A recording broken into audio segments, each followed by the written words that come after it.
Assalamualaikum warahmatullahi wabarakatuh. Apa kabar teman-teman kelas 5? Umi Siska mendoakan semoga teman-teman tetap dalam keadaan sehat dan selalu dalam lindungan Allah Subhanahu wa Ta'ala. Baiklah teman-teman, mengawali kegiatan pembelajaran kita pada hari ini, kita baca basmalah bersama-sama terlebih dahulu ya. Bismillahirrahmanirrahim. Semoga ilmu yang kita pelajari pada pagi hari ini memperoleh manfaat serta diberkahi oleh Allah Subhanahu wa Ta'ala.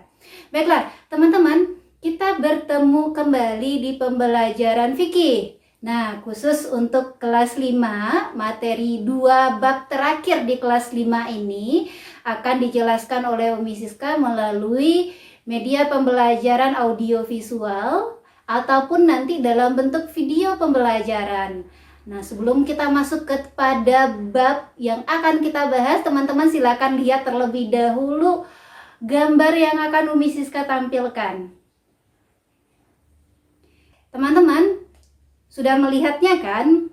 Kira-kira gambar yang ditampilkan barusan itu kegiatan apa?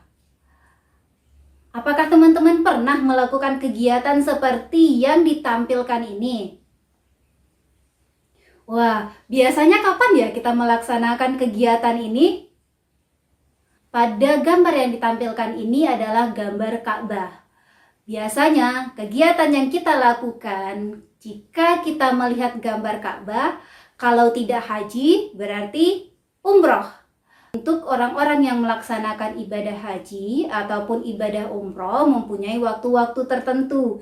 Dan waktu-waktu tertentu ini akan kita jelaskan pada pembahasan yang selanjutnya. Dan yang akan kita bahas sekarang ini sejarah ataupun sirah kenapa ibadah haji itu disyariatkan kepada kita, umat Islam, baik itu muslim ataupun muslimah, bagi seluruh umat Islam di dunia.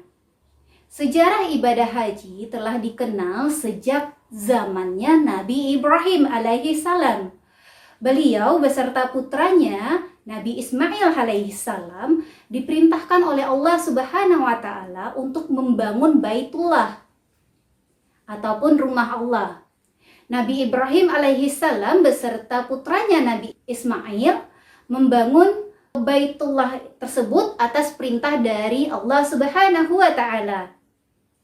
Apabila bangunan ini sudah meninggi, apabila Baitullah itu sudah meninggi, Nabi Ismail alaihi salam mengulurkan batu yang besar dan cukup tinggi. Maka dengan kehendak Allah Subhanahu wa Ta'ala, Ibrahim meletakkan kakinya di batu besar tersebut.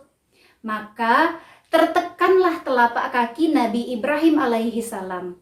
Dan sebagaimana yang dapat kita ketahui dan kita lihat dari dekat, contoh-contohnya, teman-teman bisa lihat contoh yang di samping ini, bahwa bekas telapak kaki Nabi Ibrahim alaihi salam hingga saat ini kita menyebutnya dengan makam Ibrahim. Beda ya pengertiannya dengan makam seperti kita di Indonesia. Jadi kalau kita biasanya mengartikan makam itu kuburan, kalau yang kita maksud di sini makam artinya tempat Nabi Ibrahim berpijak ataupun tempat dia berdiri ketika ingin meninggikan Baitullah ataupun Ka'bah.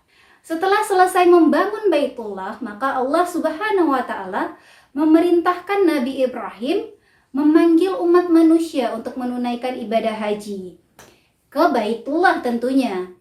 Setelah itu, Nabi Ibrahim alaihi salam naik ke Jabal Abi Kubais, satu gunung yang paling dekat dengan Baitullah, dan di sana beliau memanggil dengan nama Allah Subhanahu wa Ta'ala. Wahai sekalian manusia, sesungguhnya Tuhan kamu telah membangun satu rumahnya bagi kamu. Oleh karena itu, hendaklah kamu semua tunaikan haji di sana. Nabi Ibrahim menyeru ke kanan dan juga menyeru ke kiri seolah-olah orang yang mengumandangkan azan. Allah Subhanahu wa Ta'ala menyampaikan seruan Nabi Ibrahim alaihissalam pada setiap manusia seperti yang terkandung dalam bacaan talbiyah. Jadi teman-teman, bacaan talbiyah yang biasa kita baca ketika kita belajar fikih ataupun para jamaah haji baca saat mereka menunaikan ibadah haji ataupun ibadah umroh, itu adalah bacaan talbiyah yang dibacakan oleh Nabi Ibrahim alaihi salam.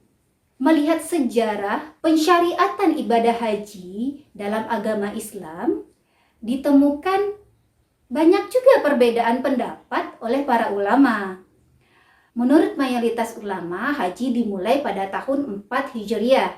Namun, ada juga ulama yang berpendapat bahwa haji ini dimulai pada tahun ke-6 Hijriah. Akan tetapi, karena ada halangan dan alasan oleh Nabi Muhammad SAW, baru bisa melaksanakan ibadah haji tersebut pada tahun ke-10 Hijriah. Sebagaimana kita ketahui, jaminan haji adalah surga.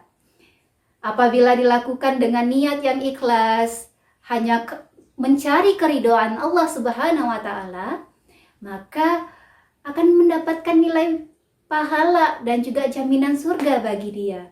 Oleh karena itu, marilah kita pelajari tentang materi ibadah haji ini dengan sebaik-baiknya, kemudian sesuai dengan kaidah ilmu fikih yang seharusnya.